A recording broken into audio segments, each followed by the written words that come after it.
From the road, this old concrete holding tank may not look like much.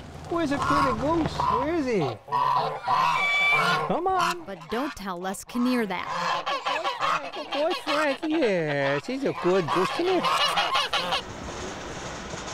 This tank holds his life's dream. We started thinking about this project 20 years ago. When the pulp mill closed, I used to sneak out here with a tape measure to see what sort of potential these structures had for housing brown bears. At least that's what Kinnear thought.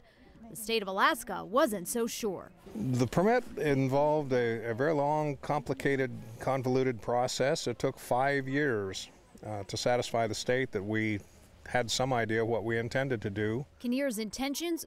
To create a bear habitat for orphaned bears.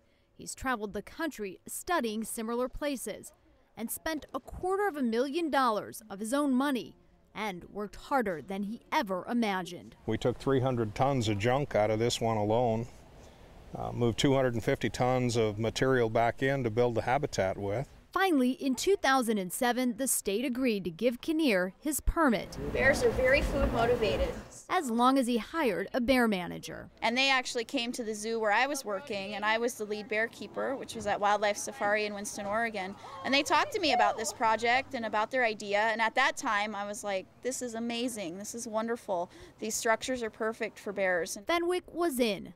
But to house the bears, there was another requirement. We started in August of 2003 with the official permit application and raising an alternative species on site, which was a major requirement. That alternative species, Les says it was pigs because they have the same nutritional needs as the bears. So where does he get all his food? The markets had agreed to supply all of their outdated dairy, bakery, produce. So now we're collecting 300 to 400 pounds every day of a variety of excellent quality material. We high grade the best for the bears, and the rest goes to feed the rest of the animals out here at the petting zoo. She came up on the ferry, and she'll give you a kiss right up in the lens there. Yes, she says, "What is this?" That saves the city thousands of dollars, which would otherwise have to pay to barge the 60 tons of trash out of Sitka. Not to mention saving the bears and giving visitors an encounter they come to Alaska hoping for. It's much different being 20 feet away versus 2 miles away.